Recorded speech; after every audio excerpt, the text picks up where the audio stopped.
Shalom, saudaraku yang dikasihi dan diberkati Tuhan. Jumpa lagi dalam renungan harian keluarga Jemaat Gemim Bukit Moria Rike. Saat ini kami mengajak saudara sekalian, marilah kita siapkan waktu untuk bersaat teduh. Kita mau mendengarkan firman Tuhan. Untuk itu, mari kita berdoa. Bapa di sorga, di hari yang baru ini dengan sukacita iman, kami menaikkan syukur kepadamu, dan kami mau mengambil waktu untuk bersaat teduh. Kami mau membaca, mendengarkan firman Tuhan. Tuntun kami dengan kuasa Roh Kudus, agar supaya firman Tuhan yang diberitakan benar-benar boleh menjadi berkat dalam kehidupan kami. Dalam nama Yesus kami berdoa. Amin. Saudara-saudaraku yang dikasihi dan diberkati Tuhan, bacaan hari ini Jumat 19 Maret 2021 terdapat dalam Yohanes pasal 18 ayat 10 sampai ayat 11a. Yohanes pasal 18 ayat 10 sampai 11a. Demikian bunyi firman Tuhan.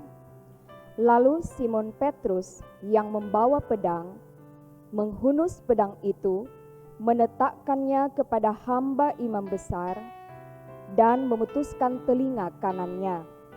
Nama hamba itu Malkus. Kata Yesus kepada Petrus, sarungkan pedangmu itu. Demikian pembacaan Alkitab dalam Yohanes 18 ayat 10 dan 11a. Saudara-saudaraku yang dikasihi dan diberkati Tuhan, Simon Petrus adalah orang pertama yang dipanggil oleh Yesus untuk mengikuti Dia. Kalau kita perhatikan daftar nama para murid atau 12 rasul, maka nama Simon Petrus berada pada urutan yang pertama. Dan karena itu dia dianggap sebagai pemimpin para rasul. Dia sangat dekat dengan Yesus.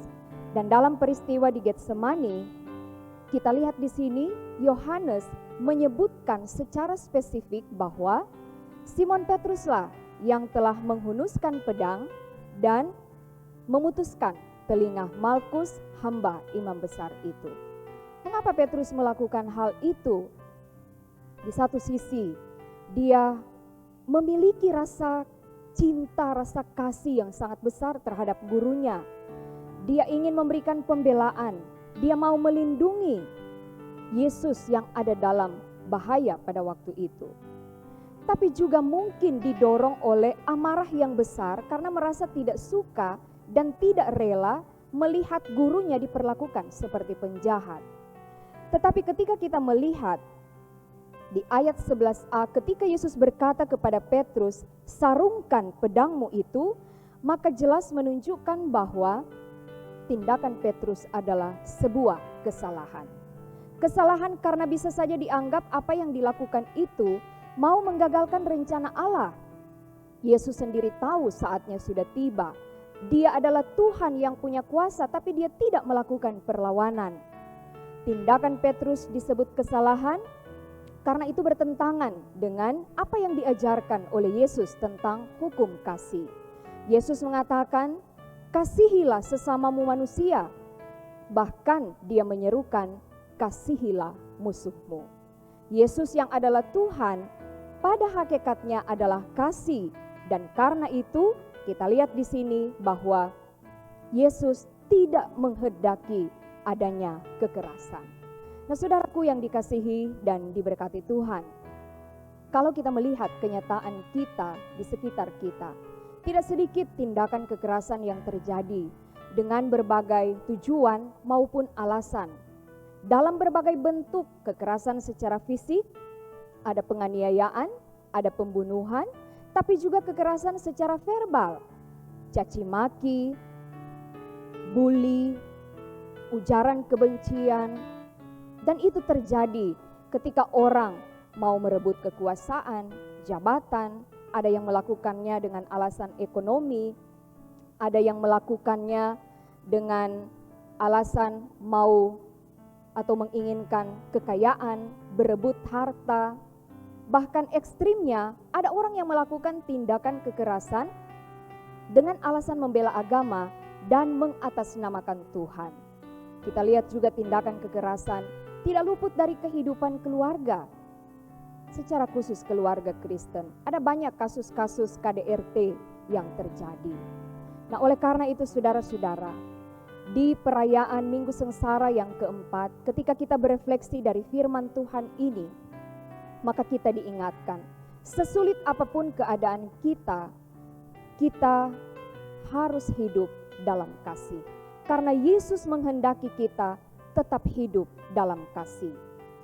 Tindakan kekerasan dalam bentuk apapun itu adalah sebuah kejahatan. Dan setiap tindakan kejahatan tidak akan pernah menyelesaikan sebuah persoalan.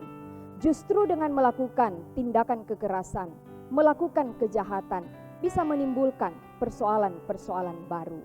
Karena itu saudaraku, sebagai pengikut Kristus yang sejati, mari kita tunjukkan militansi kita dengan melakukan kebaikan dan kebenaran berdasarkan kasih.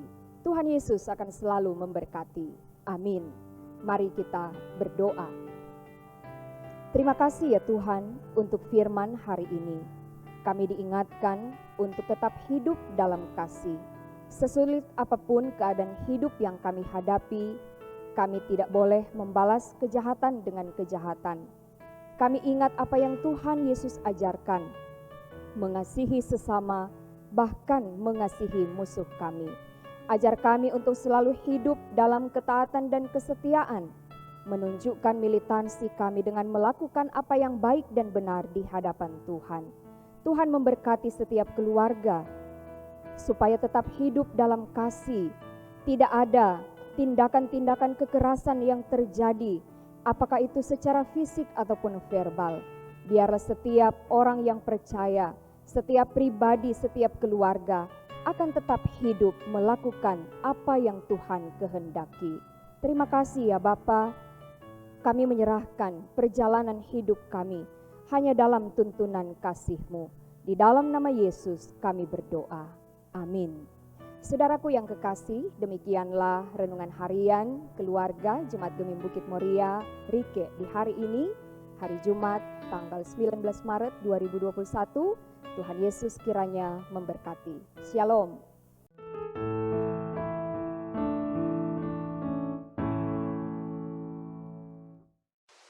Jangan lupa subscribe channel Gemim Bukit Moria Rike.